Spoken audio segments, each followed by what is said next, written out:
Hi, this video is to help students to understand more on photosynthesis.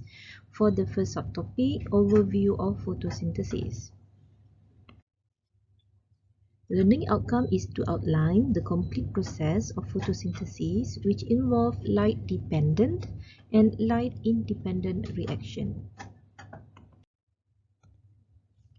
Photosynthesis occurs in the chloroplast. Okay, the organelles involved in photosynthesis is the chloroplast. Remember that. So in the chloroplast, it contains chlorophyll. It's a pigment. This pigment plays an important role to absorb the light energy during photosynthesis. Since photosynthesis involves the sunlight, the energy from the light. The definition of photosynthesis is a process where light energy is converted to chemical energy. So the chemical energy is in the form of sugars. So what kind of organism involved in this process or carry out this process? Usually the green plants and other photoautotrophs.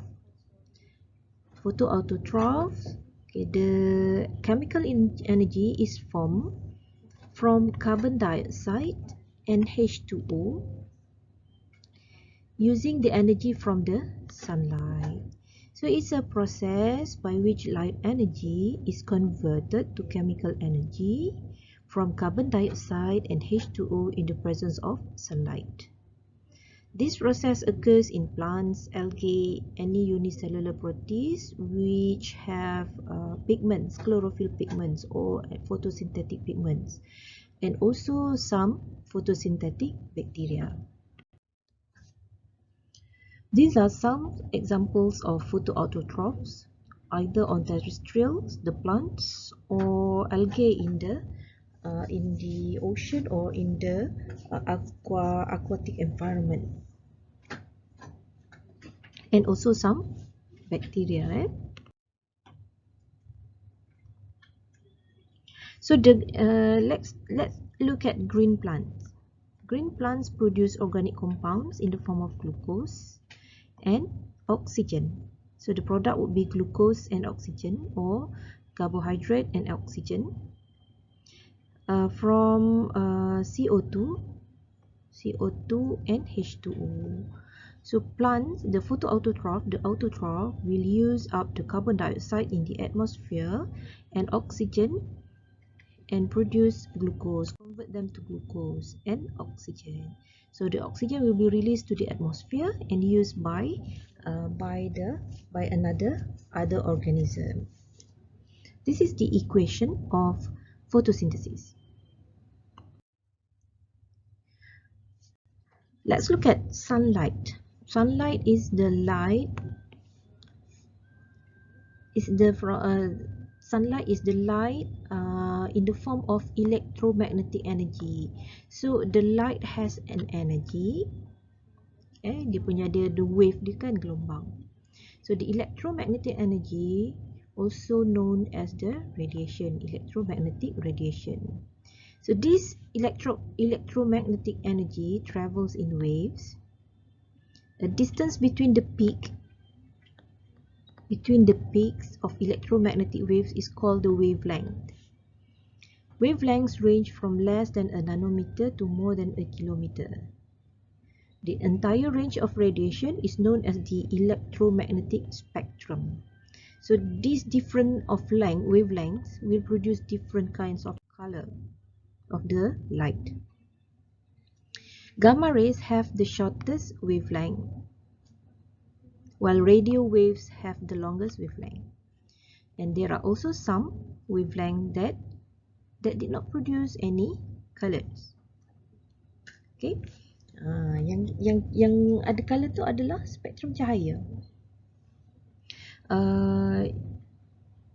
The portion of the electromagnetic spectrum from about 380 nanometers to 760 nanometer is known as visible light. Nah, ni yang ada color. Okay, cahaya nampak. Can be detected as various colors by the human eye. The visible light includes all the colors of rainbow, with violet has the shortest wavelength, while red has the longest wavelength. Sebab tu rainbow kita akan nampak bermula dengan violet, berakhir dengan merah, violet ni warna indigo, indigo. So this is violet, this is red.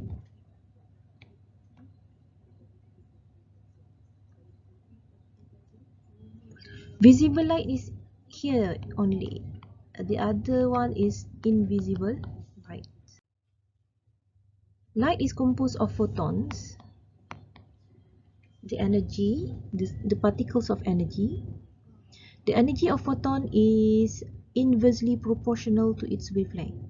So the shorter the wavelength, the higher the energy of the photon. Light with short wavelength contain high energy. Light with long wavelength contain low energy. So the photon of violet light contain higher energy than the photon of red light.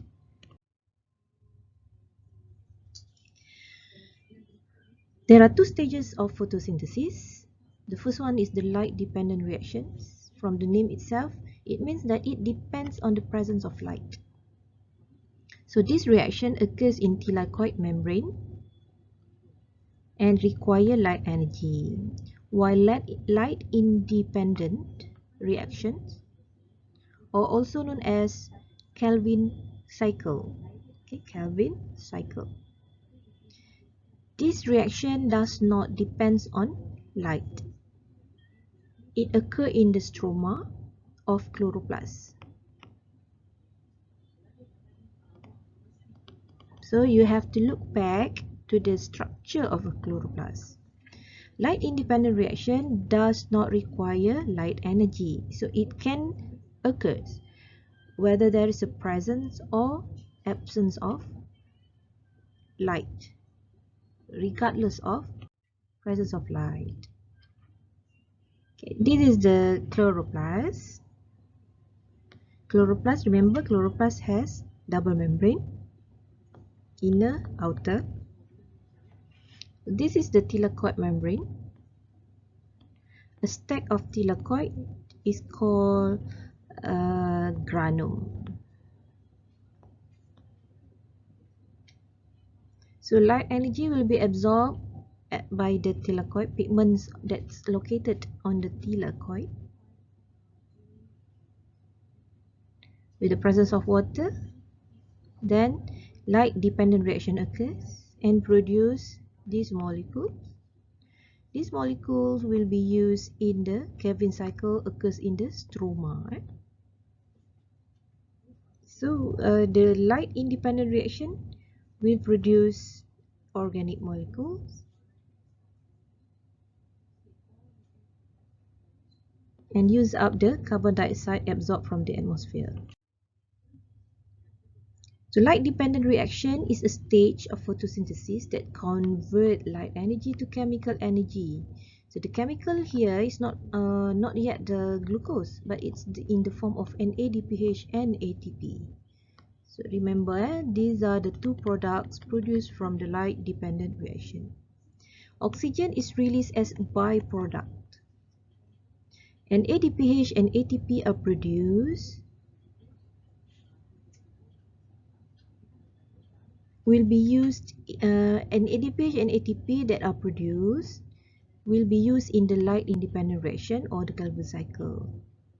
The ATP produced in the light-dependent reaction are produced through photophosphorylation. Light-independent reaction is a stage of photosynthesis that produces sugar. Begin with carbon fixation. Maksudnya dia akan ikat karbon dioksida dan kemudian dia akan membentuk organic molecule. So this process is going to form an organic molecule. So we need ATP to form the bond and also an NADPH as electron carrier. Okay, Question: what color of light is least effective in driving photosynthesis?